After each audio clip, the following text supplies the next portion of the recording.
Hello, everyone. Welcome to SJS Writes, one-on-one author interview series. I'm Shawnee Smith, founder of SJS Writes. This evening, I am excited to introduce you to our guest, Carrie Allen. Carrie is an independent author and illustrator who blends science fiction with cutting-edge physics and esoteric knowledge. She earned a Master's of Information from Victoria University of Wellington in New Zealand. This degree helps her perform research for her books. Carrie's publications include science fiction and coloring books. Her latest publications are two books in the Delcath Galactic Corporate Colonization series. The first book is entitled Waiting on Delcath, and the second book is Children of Delcath. When Carrie is not writing, she enjoys meditation and walking her miniature schnauzer. Welcome, Carrie, and thank you so much for joining us this evening. Thank you so much, Shani. I'm very happy to be here. Carrie, who or what inspires you to become a writer? Well, I took an unusual path to writing. I was a librarian, and I had a patron who was kind of shy to share her work, but I went and I read it, and she was describing this juicy apple, and it felt so real. I thought, of course she could be an author, you know? I mean, it's like, this is some good stuff. So I decided to go online and like talk to writers, and because even as a librarian, I had no idea what the path to publication was. So I started talking to people, and I was kind of posing as a writer myself, even though I really didn't write. And I fell in love with the community first. And so then I decided that, well, now I have to write, because I can't tell these wonderful people I'm writing without doing it. So I did. I started writing. And, I haven't regretted it a minute. That's outstanding. Just the curiosity led you to begin your writing journey. Yes, very much so. But but it was not, I stumbled into it, more than anything else, because I always assumed that you just had to be better at language than I am. I'm not good at remembering definitions, and I'm good at telling stories, but I don't construct the most glorious sentences. They're pretty rough when I start. Well, that's good to know, because I know a lot of people think that when you're a writer, everything has to be perfect. Oh, it kills it, doesn't it? Yes, but it is a craft, and you work at it every day. Absolutely. Yeah, and I knew that from other things that I did, but for some reason I thought it just came out perfect for writers. I really believe that. So I didn't start writing until I was almost 30. Yeah. Definitely better late than never, though, if anything you do. I think so. One of my favorite authors was Ellis Peters, who wrote the Cad File series. And, I think she was writing in her 80s, but she had only started like a decade or two before that. So it can't be too late to start at any point, because some great stuff is done by people who don't start until later. But that's true. I think it's very good that people that do start later, they have a lot of life experiences to bring out in their writing. I think so too. I mean, if you start young, a lot of the memories are fresh, right? And that can be really kind of, wonderful to share. But if you start late, you have all the reflection and all the, the insight, and, it's like, and your story has some, depth, and they're both good. They're both distinct in the way that, our voices are always distinct, to who we are, I believe, anyway. Definitely. I agree with you. Who or what influenced you to write science fiction specifically? I started writing fantasy, and when I started, because it was like, quick, start writing to be part of this writing group. And I thought, fantasy, obviously, because I like to read like Terry Pratchett and a lot of other fantasy authors, especially growing up. That's what I read the most of. But as soon as got into it and the chapters started coming, I had this compulsive need to explain everything logically. And so I just drifted into science fiction. It became a more obvious choice for me. And I love Star Trek, and I love a lot of different science fiction like shows, not Mhm. as much in the books.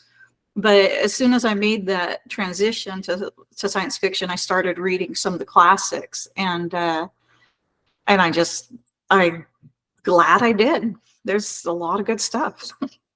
What were some of the classic science fiction books that you read?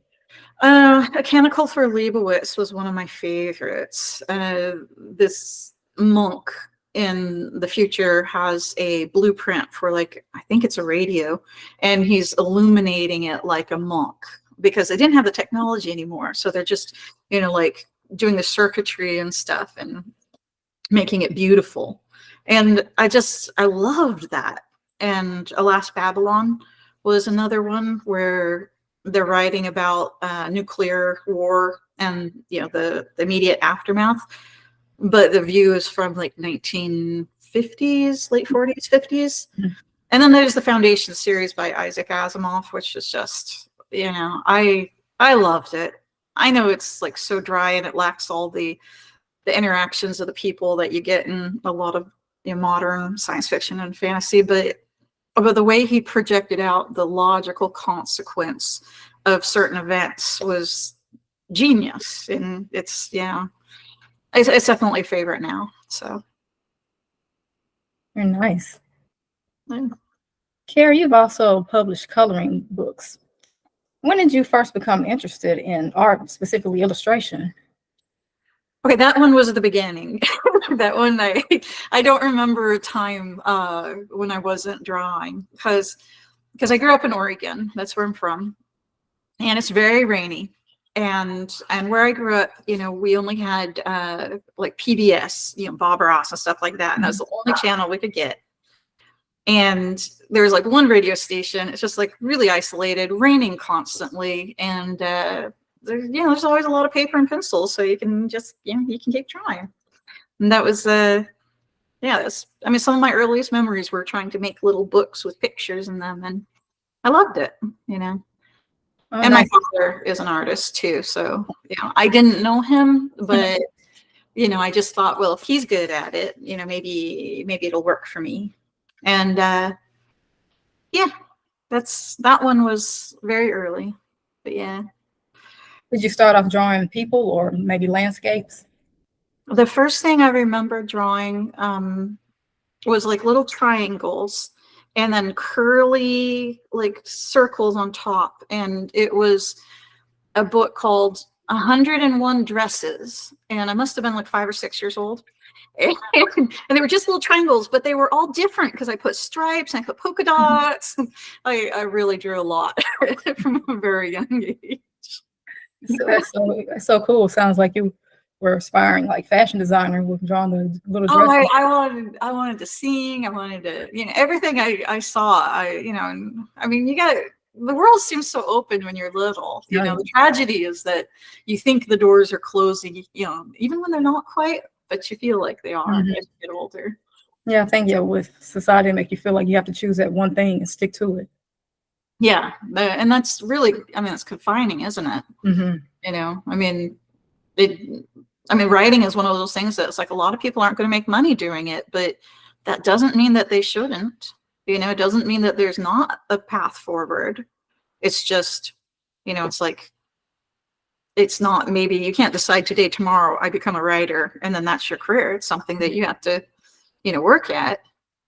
And even if you're not there, it's like it's something that you can do also, we can be so many different things at the same time.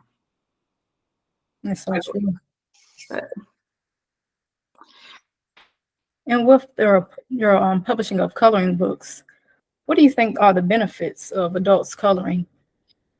well, I thought about this one because I always just assume, well, of course you do art, right?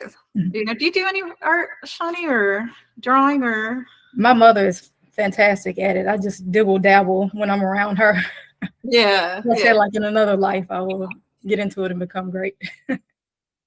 Yeah, no, I think well, it's like with writing. You just start and build and build and build experience. You make mistakes, and that's how you figure out how to do things. In my experience with it, but I think the reason why people, even if they don't have a reason to like use coloring books, is that it's one of the most accessible ways to enter the flow state where you're completely focused on one activity, and it's a kind of feels almost meditative, when you're doing it. So it's a way to quiet and focus your mind when you can't otherwise. So that's what I think, like, the benefit of coloring books is. But I really just think it's fun. I mean, I produced some pretty weird coloring books, reptilians and other weird, ideas, but it's worthwhile, whichever style you think about, being interested in. But Right, so it clears your mind and allows your imagination to roam free. definitely, yeah. Carrie, in your novella, Children of Del Calf, the main character, Alfred, she's characterized as being really ambitious, and she desires to get promoted from her position as minor to an officer. But in the story, she's intimidated by her supervisor, Corporal Tops. But then later on in the story, she finds out about his troubled personal life. Do you think that leaders should show vulnerability to their subordinates? Um, I think the simple answer would be yes. Simple. I definitely in Delcath, they're all minors, but they're like corporate officers. So you got your chief executive officer, and then just executive officers, and then regular officers. So this is rank for sure.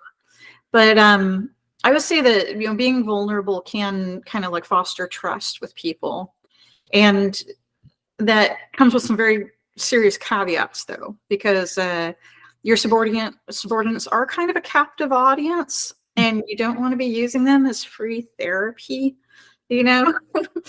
but but when you show vulnerability, and you talk about like your thought processes, or your personal issues, or your mistakes, or something like that, you can be very inspiring to people, and really build that trust with them, as long as you're doing it for their benefit, not yours. Because I believe that otherwise people will start to feel like you're a peer, and when you're in charge, you don't actually want to make people feel like you're now peers, and or worse, like make them feel like, okay, they need to step in and take over because you can't handle it, because you got problems. Right. That's not what being vulnerable is about. Being vulnerable is about trust, and it's about, in a position of leadership, I believe, it's about the benefit of the person that you're sharing with, but that's the best way I could describe it. I haven't been in many positions of leadership, but I do remember almost every single time someone who shared with me, like, dropped the pretense and told me what was going on. It's like it's almost life-changing every time. So I think it's good. Yeah, I agree. I think leaders become more relatable when they show some vulnerability, but I agree with you. They can't show too much, because then it becomes weakness, and then Right. the subordinates won't respect them. Yeah. And it's like, if you lose that respect, it's like it's not like the subordinates are bad for feeling that way. It's like they can misinterpret and feel like you're asking for them to step up and take over.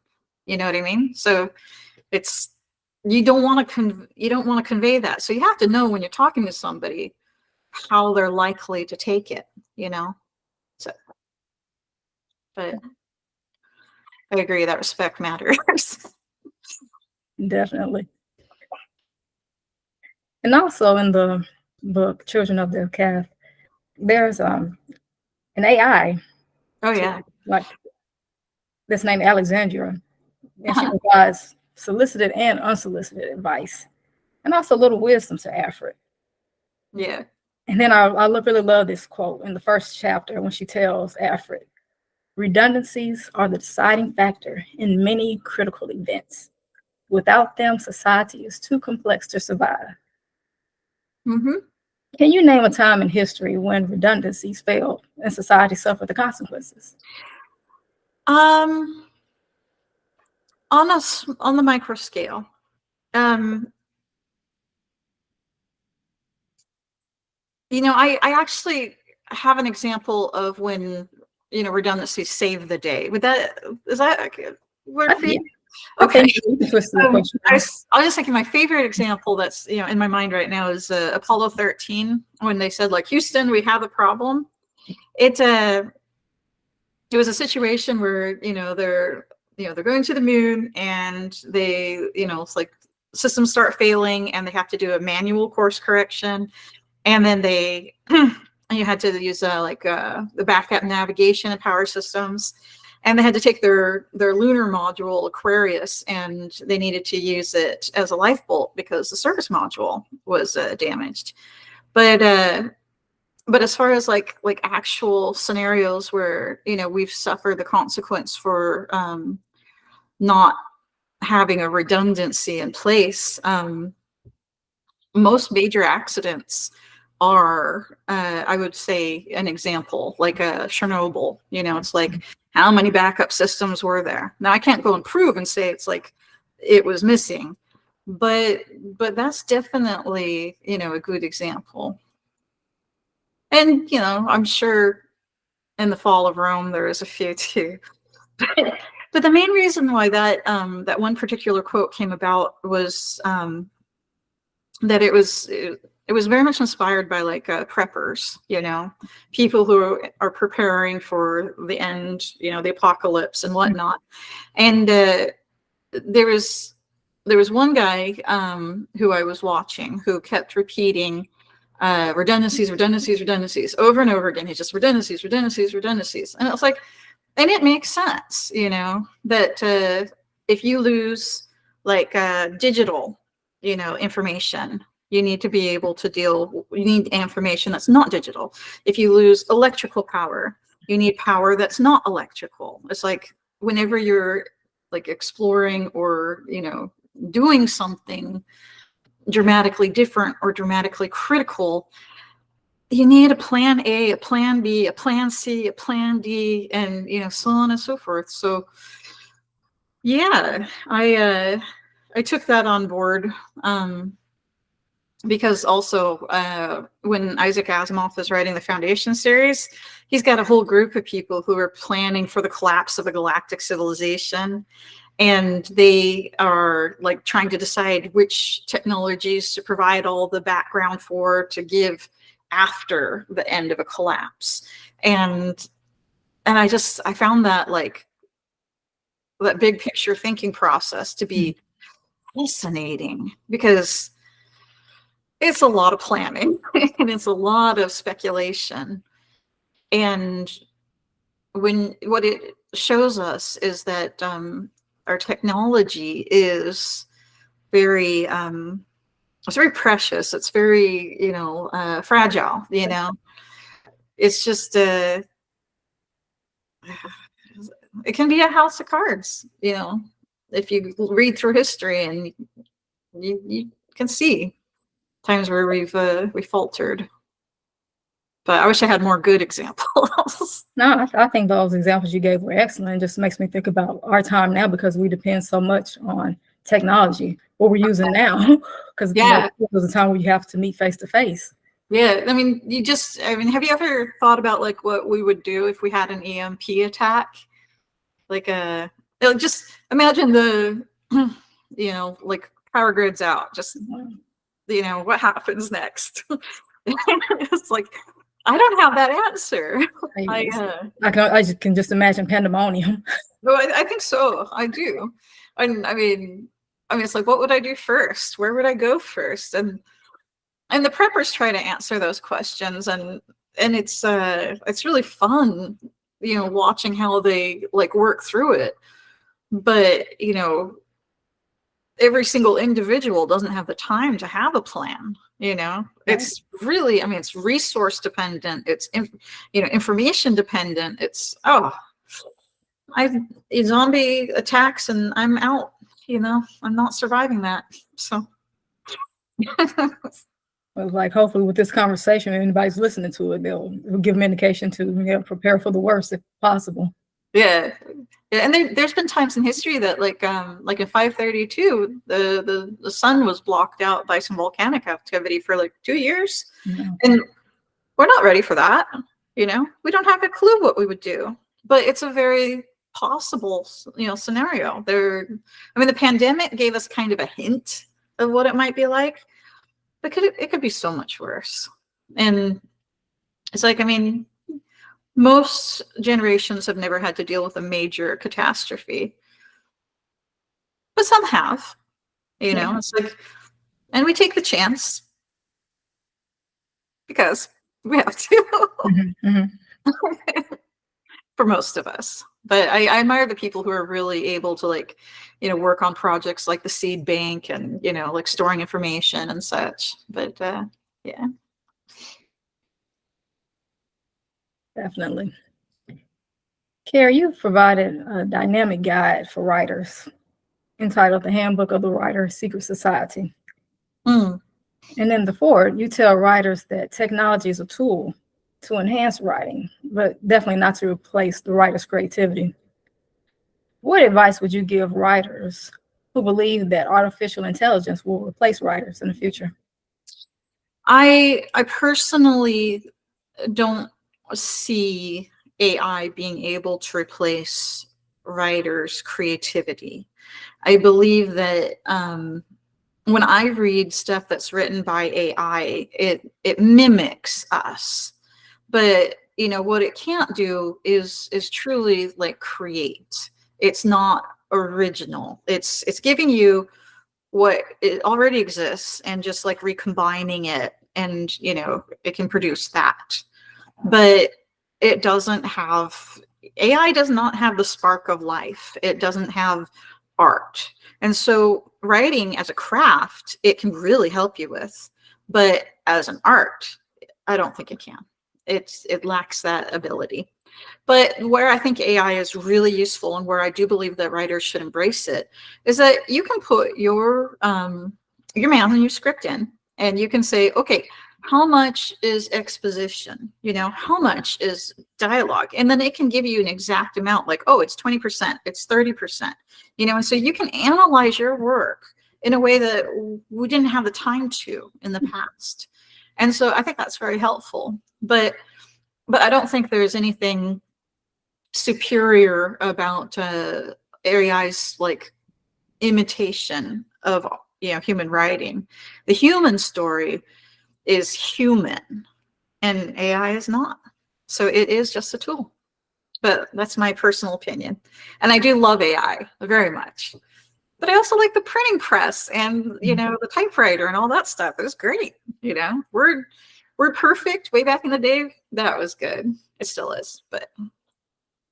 So you seem to be on the belief that artificial intelligence and writers can coexist peacefully because they both depend on each other. I think so. I think it's just another form of technology. It can be intimidating, but there were a lot of monks that spent a lot of time, transcribing books, and yes, they don't have to do that anymore when the printing press was invented. Mm-hmm. And that job is gone. But that wasn't a creative job. It was a craft. And AI is going to replace a lot of the craft, but it's not going to replace human creativity. It's just, it's just following orders. And we give them those orders. So, it's just, no. I don't see. I've asked AI to write stuff, and it's bad. It's really, it's not there yet. Right. Someday. Robotic. But I want AI to tell me what it's like to be an AI, and can it do that? Can it really do that? Or does it just tell us what it thinks we want to hear? I don't know. But there's some fun questions. What Yeah. about you? Do you use any AI in your writing, or have you? The only time I've used it is when I'm coming up with titles, Yeah, my short written pieces to maybe spice them up. yeah. Well, that's fun. Nothing Yeah, no, big. it can give you some like brainstorming options pretty Mhm. quickly. Yeah, no, that's good. It saves a little bit of time. It does. Yeah.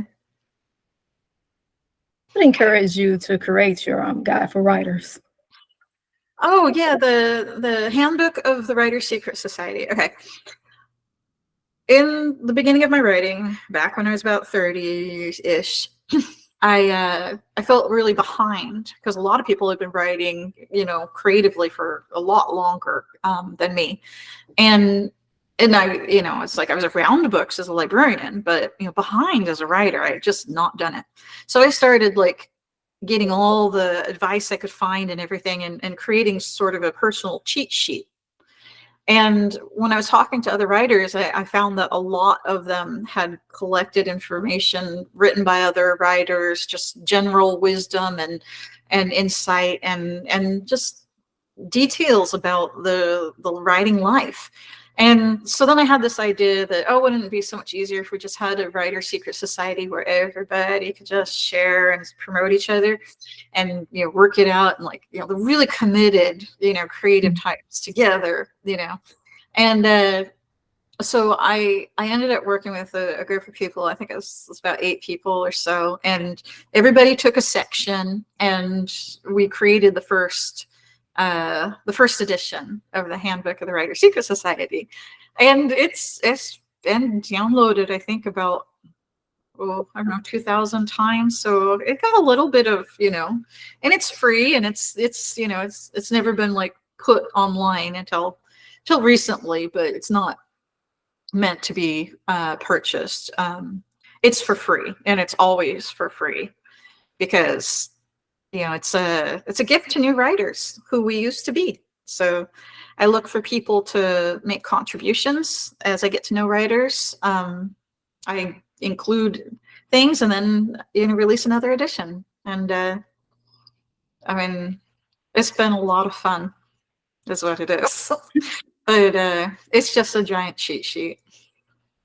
Yeah, I think it's fantastic. But how often do you put another edition out? Do you wait for a couple of years, or does it just? I actually took like a 5-year break from writing, and so there were no editions, but I did the first edition, the second edition, maybe I think 2013, 20, somewhere in there. And then it took until recently to put out the third edition. But at this point in time, I believe the fourth will probably, I'm going to try to update it like every year, from now on, because I'm more dedicated to my writing at this point. So that just goes along with it because I interact with more people. But I have a few people who I've given it to, and it's like, hey, what do you think? What's your, what has made a difference, like a real difference for you? And I mean, if Shawnee, if you look at it and you say, you really, here's something that worked for me, I was like, I will put that in there so quick. It's, it's like my website has a contact place so that people can share what actually helps them with writing so that it can get incorporated. And the more I get, the more frequently the editions will come out. Nice. Carrie, what are 3 takeaways that you would like readers to obtain from your published works? What was that? What are 3 takeaways that you would like readers to obtain from your published work? Oh yeah, that's a good question. My top one, I would say, is that as a writer, I believe that we need more philosophy in science. And that's the top one, is that my background was in philosophy. I did that as a bachelor's, and so that permeates everything that I write. It's not always recognizable, but it's there. It's always there. And I think that we also need more philosophy in our science fiction. So that's important. But the specific idea that I've been working on is that, and this is the second thing, I think that there's a whole lot to discuss in between materialism and idealism. Like, what are the consequences of each worldview on science, on technology, on our life, on our future as a human species? And just for anybody who doesn't know, the materialism means that, like, you believe that nothing exists except matter and how it's modified and moves, and that's it. It's just matter. And then idealism means that, everything is either a mind or it's dependent on a mind for existing. So it's like it's a world. It's like it's created by thought, and it's a mental projection. So we're not really interacting with anything. We're perceiving it in our mind, and that's what we believe to be the only existence if we are an idealist. So I think that dichotomy, those two, are supremely relevant right now. Mm-hmm. And part of it's because it's like we can't answer. It's like particle wave. Is it a particle? Is it a wave? Quantum physics. It's a lot of people say, oh, nobody can understand quantum physics, but that doesn't mean we're not supposed to try. I mean, because there's something to dig up there. But okay, so the third thing, though, not because I can get off on that topic for a long time. I love that stuff. But I do believe, like, number 3 is that, from my writing, is that I believe that everybody actually does have a book in them. Like, I do believe that that these stories that I write are about ordinary people, because ordinary is extraordinary. It's, you pay attention to it and you will know this is true. And we're often, like, focused on stories about people in power, or people who come to power, but that's not what matters. It's like, there is, it's like every single life is a great story. Everybody has experience. Everybody's voice is unique. Everybody could tell that story. So everybody has a book in them, and I believe that very strongly. It's good sound advice for those who are hesitant to. Yeah, I like encouraging people to write. You can tell. It's definitely needed. I think so. Carrie, what current or upcoming projects or events would you like to share with the audience? Yeah, I'm going to my first science fiction expo. And have you gone to any conventions yet or anything for writing? I haven't attended a writing convention yet. I was looking around this year to find one.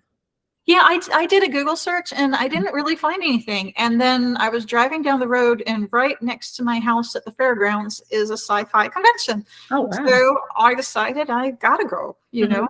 But yeah, so that's going to be new for me. And then the project that I'm actually working on at the moment that I'm the most excited about is that I'm writing a book called Ghost Trekker. And the name, this book has to exist. It deserves to exist. That's my opinion. But it's about a truck driver who gets kidnapped by an interdimensional AI, like a conglomerate who has, like, a labor shortage in their dimension. So they're making truck drivers work for them, because as AI, they don't actually want to do the work. It's just as easy to get their energy from human labor. So, and then they kind of destroyed that dimension, but they want, people still. So they go to another dimension, they take them. And so the guy gets put in an avatar and he has to drive. And it's kind of a hellscape that he's driving through as a truck driver. So it's all truck stops and whatnot, and he's got to get back home to his daughter, who really needs him.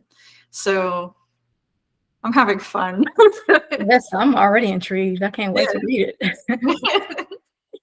But yeah, that's I think that's definitely.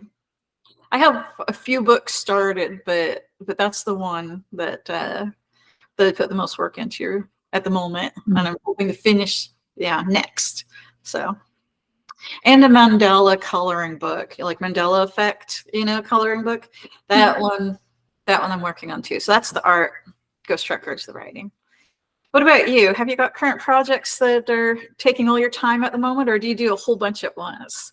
Well, I have a lot of projects, but as far as writing, I've just published the Mindful Mama Journal for single mother entrepreneurs. It's a planner and a journal.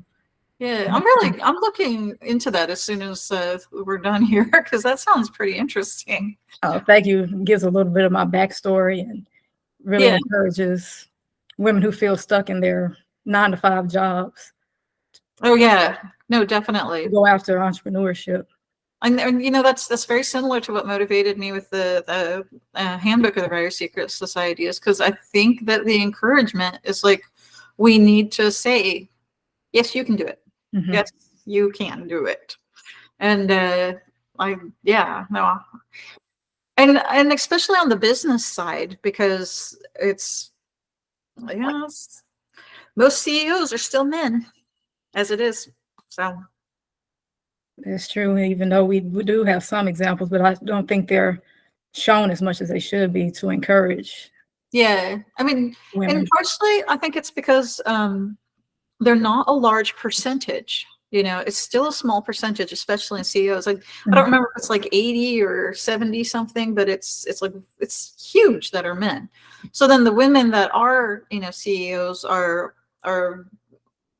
not trying to make it about them being women. They're still just trying to make it about them being CEOs. Right. So but it's definitely us who need to talk about them.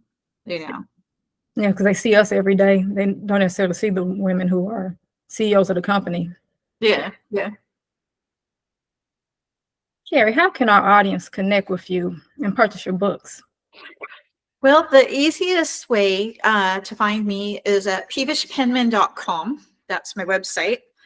But I'm also available on X, TikTok, Instagram, Facebook, and YouTube as Peevish Penman. So you can actually search Peevish Penman, and that is my name everywhere. But on Amazon, it's O.A. Allen. That's my pseudonym, and the O.A. I'm using stands for Ominous Anonymous. But my name is Carrie. I love it. That was going to be my question, but I didn't know if you wanted to reveal it. I'm glad you did. Yeah, it's got a backstory from the early years when I was writing.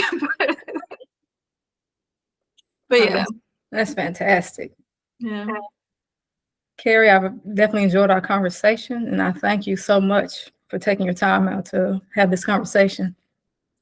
I really appreciate getting the chance to talk about it and to learn more about what you're doing. And what was the name of your book again? The journal is Mindful Mama Journal. Mindful Mama. I like that. I love alliteration. Obviously I do, because Peevish Penman, That's great. I'll be able to remember it. Thank you. Thank you, Shawnee.